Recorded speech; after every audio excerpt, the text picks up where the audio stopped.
Hello and welcome again to Raw Politics, Newsroom's weekly political discussion. Today we have with us Marc Daalder. Marc is our senior political writer in the Press Gallery in Wellington, sitting in for Jo Moir, who's on a well-deserved break in the Pacific. We also have Sam Sachdeva, our National Affairs Editor, with Marc in the gallery. This is our 12th episode. We've had 12 weeks of opining on politics, and there are 17 weeks left until the election, so plenty of talk ahead of us. Today we're going to look at, we're going to emit upon emissions, agricultural emissions, and the National Party's decision to delay charging farmers for another 5 years. We'll find out from Marc, who's our resident expert on climate policy, whether this is A, viable climate policy, and B, what the political motivation would be. Then we're going to look at whether the Prime Minister, Chris Hipkins, needs to get on the front foot and drop the timidity in terms of policy release, where the Greens are swinging boldly and National and ACT are drip feeding out week by week policies, arguable their merits, but policies, and some of them new, and so they're getting some attention. We'll then move to a question from the audience and our recommendations for you to read, listen or watch over the weekend. First to emissions and the farmers.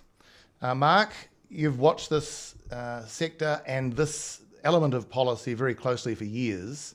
National has moved away from what we all thought was an agreed position, I think, with the sector and seemingly with Labour to a degree.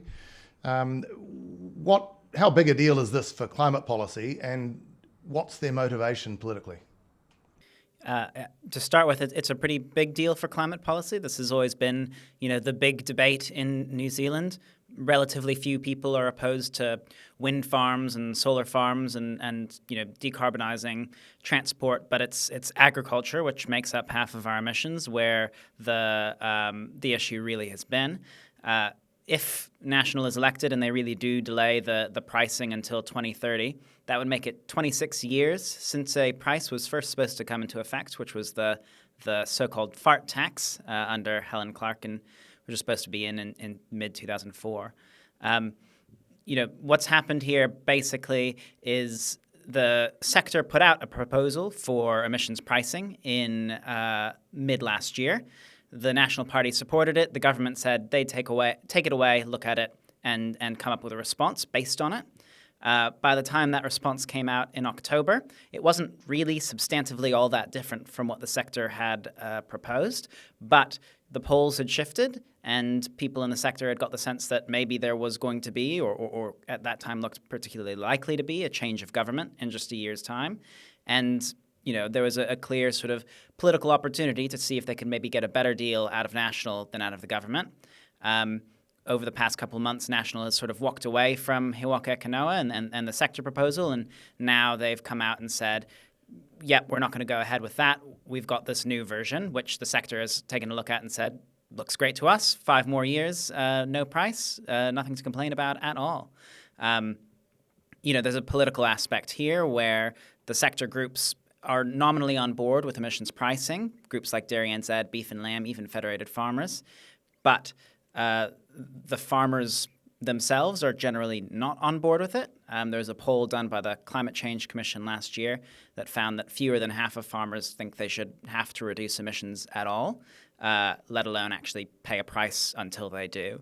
So, it's a difficult position that the sector lobby groups have found themselves in, and National clearly sees an opportunity here to try and get some of that rural vote. A quick, very superficial question. So are you saying that in the 26 years since that whole Helen Clark administration sort of controversy over fart taxes, that no farmer has paid $1 for one fart or burp? I would be surprised if there had been a scenario in which that had happened. There's been no price on emissions from livestock. After Helen Clark and the fart tax failed, it was supposed to come in the emissions trading scheme. National came in 2008 and postponed that indefinitely. And now the government, when they came in 2017 as part of the coalition agreement, said that they would price emissions from 2025, but now maybe 2030. And I'm sure when we get pretty close to then, it'll be kicked down the road another 5 or 10 years. Free hot air for all, Tim. It sounds like a daily tour of Parliament. Gives a new meaning to sort of free range, doesn't it? Sam, was there ever, and Mark might be able to help you out here too, was there ever a calculation of how much income there would be from these payments in this 5-year period? So how much is going to be lost to the government's books, or at least to the climate fund that funds these things? That is a very good question. I might have to defer to resident expert Marc Daalder. I'd be surprised if they'd banked it too far into the future in terms of budgets. I don't know that there's a hole per se, but Mark, you might need to fill us in on that. Yeah, so there were some figures that I can't pull off the top of my head, but basically the money that was raised via the levy on methane and nitrous oxide from cows would have gone towards A, research to reduce emissions from animals, and B, actually paying farmers for the uptake of some of these new technologies.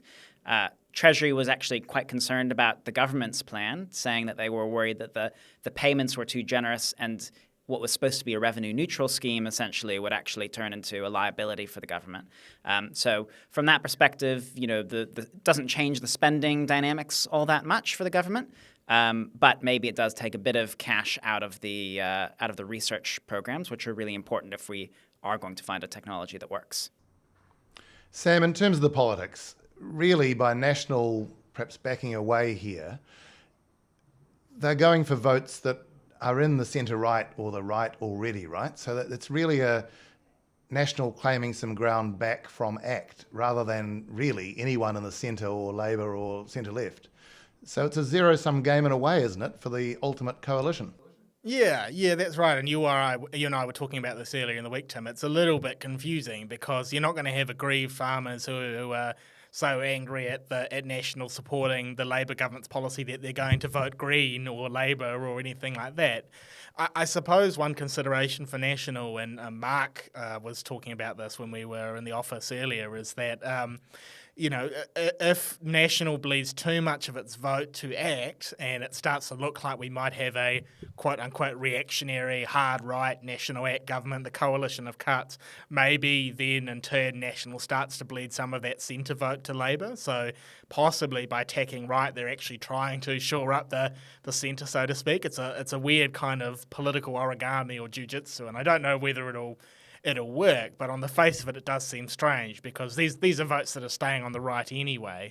So, and New Zealanders generally want action on climate change. I haven't seen public polling in relation to agricultural emissions, but people are supportive of taking strong action. So it's curious, I guess, from National to a degree.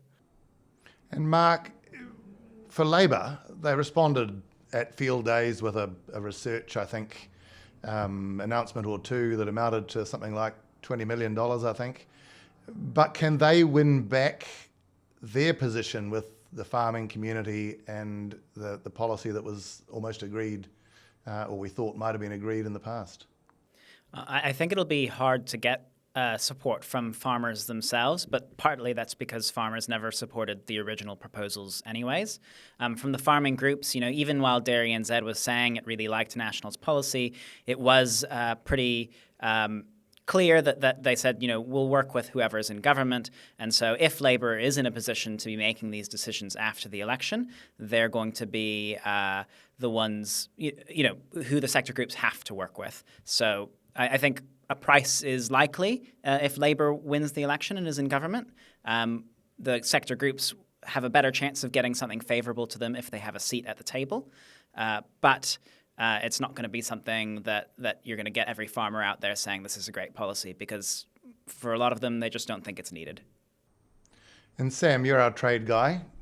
People keep saying that it's in farmers' interests to be able to be seen to be making this move, for our industry and for our products and our exports to be able to say, that we are operating in a way that's reducing emissions and, cutting edge and leading the world and so on.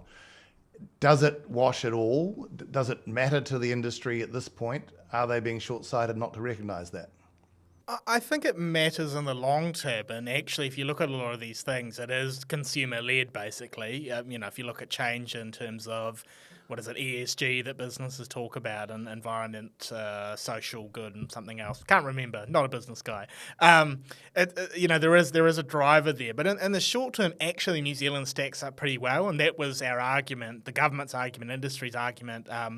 In discussions with the UK over the free trade agreement, because you had British farmers who were sort of agitating and saying, look, you're going to ship all this sheep meat and dairy over from New Zealand and think of the emissions. But they say, actually, even when you take that into account, the way that we produce that export those goods is more carbon friendly, more emissions friendly than the UK and other parts of the world. So there's not a gap at the moment, but I guess if other nations themselves get a little bit more efficient, then that becomes a risk for us. So it's not going to move farmers too much in the short term, but it is something that's going to have to be on their mind further on.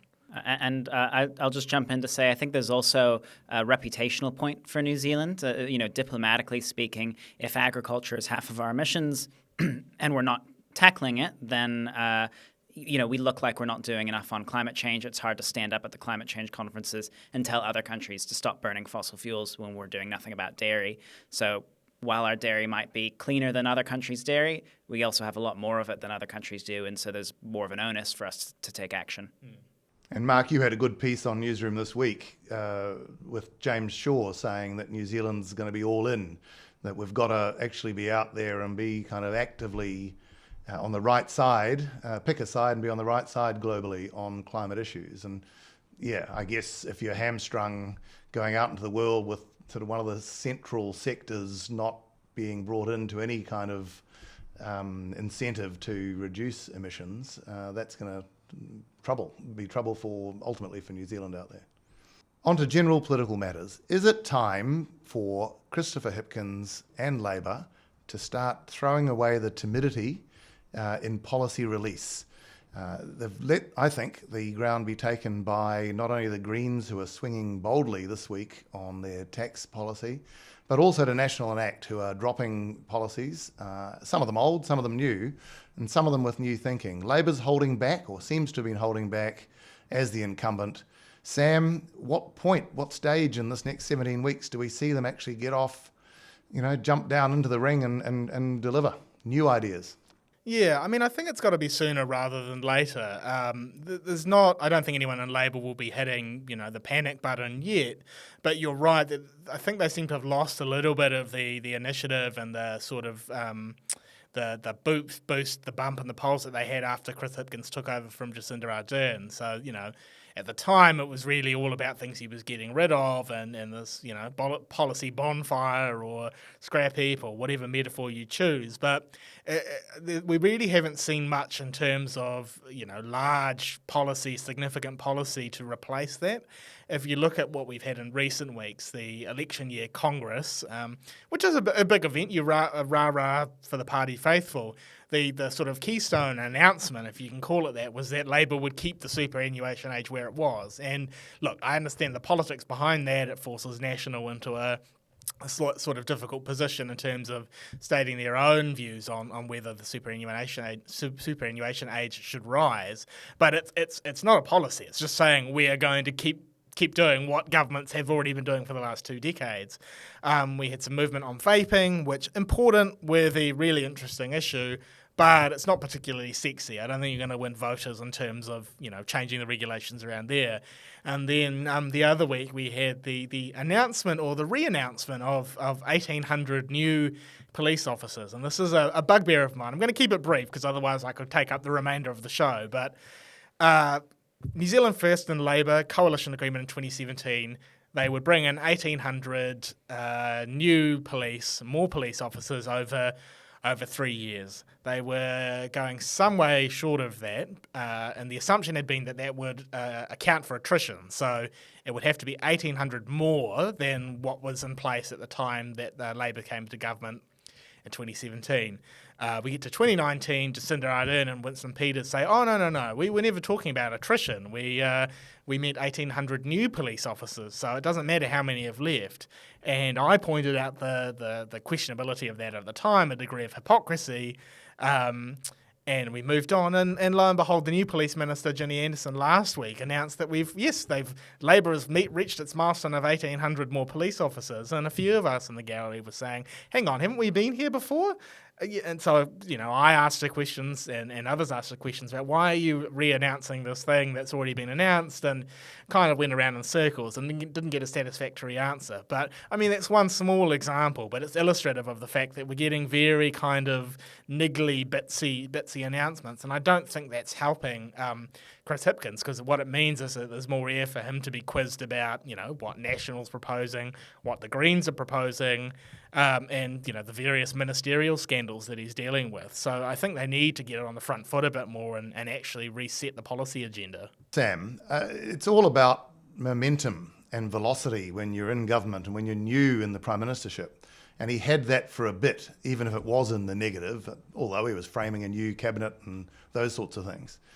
Is it the case, Mark, now where the impression could be that the old adage that used to be attached to oppositions, that they're going to sleepwalk their way to victory, could actually be attached to this government at this point? Well, I guess the question is whether it would lead them to victory. But, people have been saying since Hipkins became Prime Minister, what is his vision for New Zealand? What is his vision for the Labour Party? What does he want to do as Prime Minister, as the most powerful person in the country? And I think we still really haven't had an answer to that. Beyond the COPS announcement that Sam was talking about, the last time we had anything big was in the budget, which is now a month ago. And they haven't really been trotting those policies out or trying to sell them or promote them very hard, partly because the big one, the ECE one, seems to have been a bit of a failure, where the sector is now saying this actually can't be implemented the way that you'd like us to do it. And you've got the prescriptions, sure, that was good for Labour because it was really bad for National and how they handled it.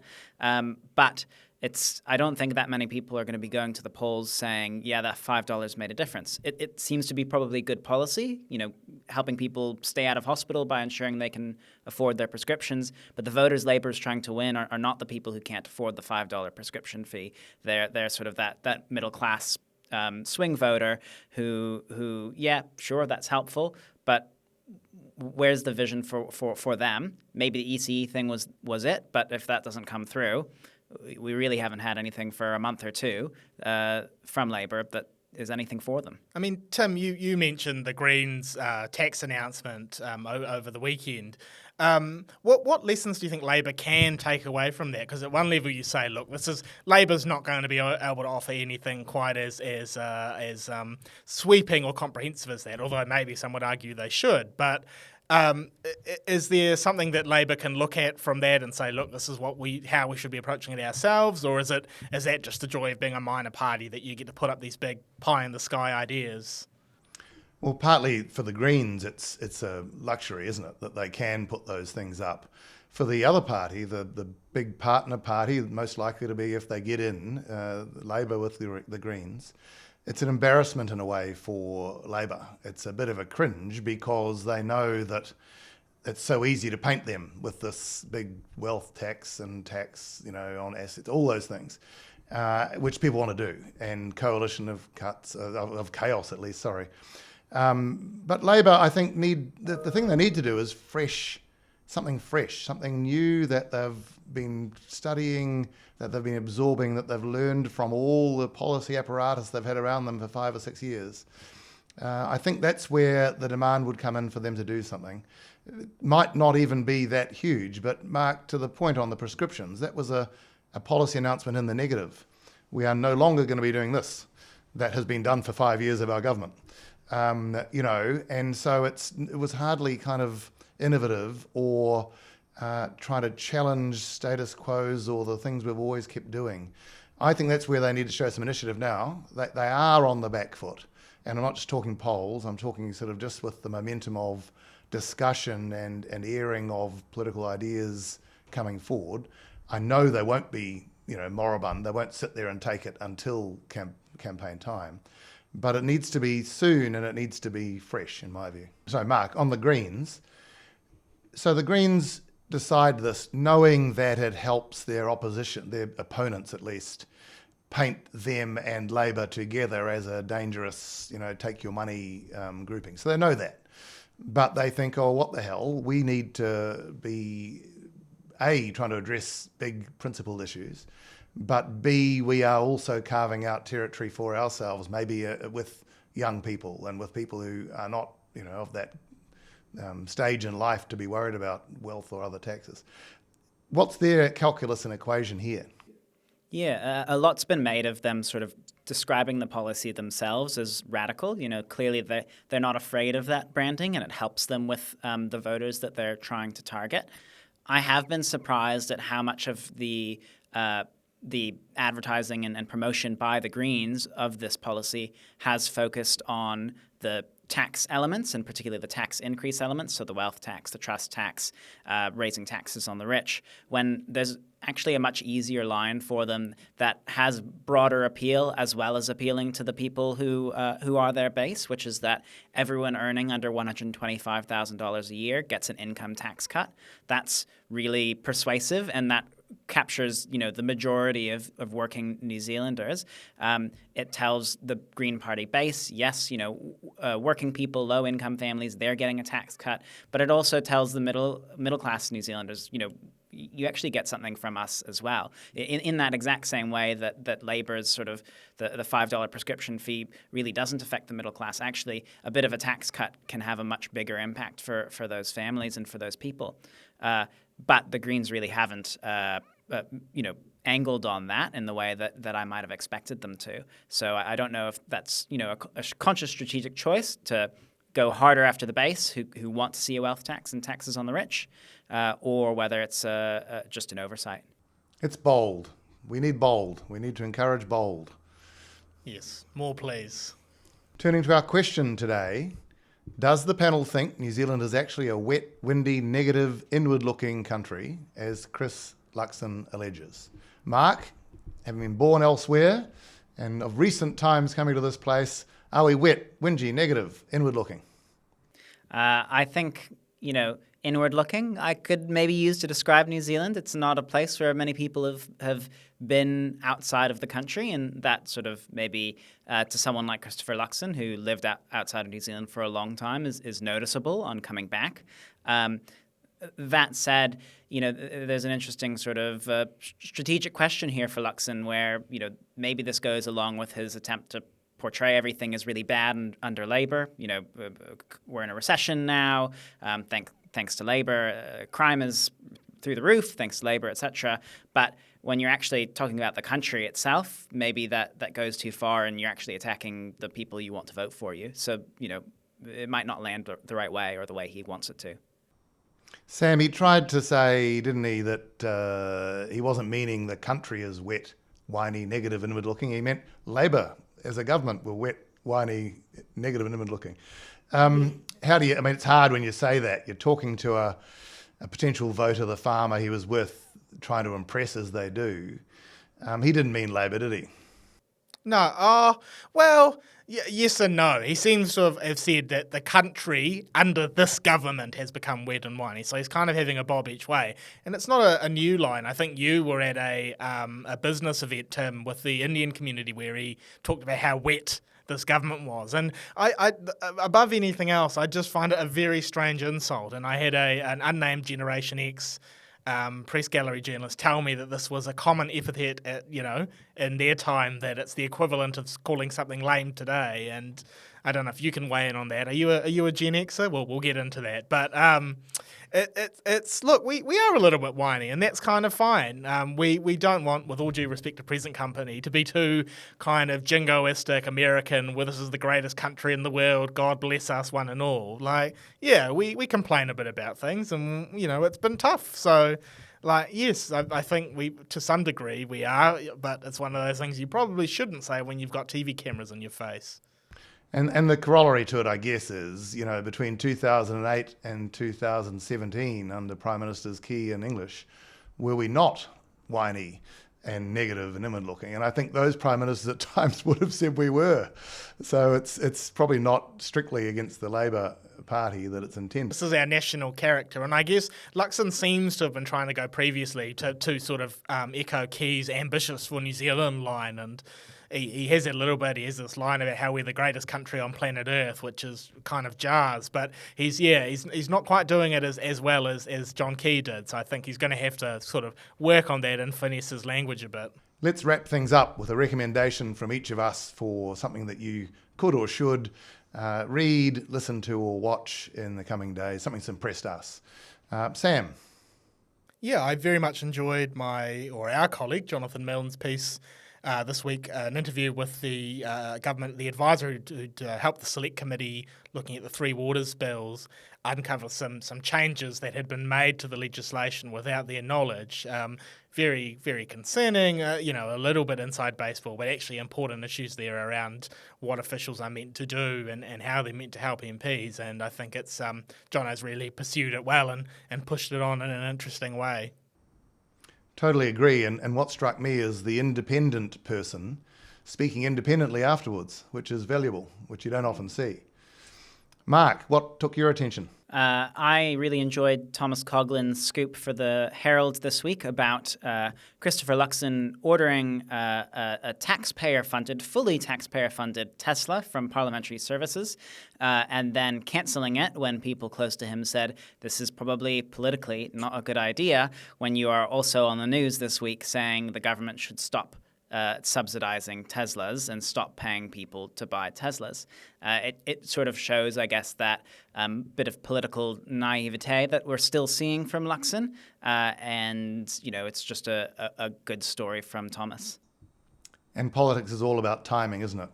When you order your Tesla and when you speak out against Teslas.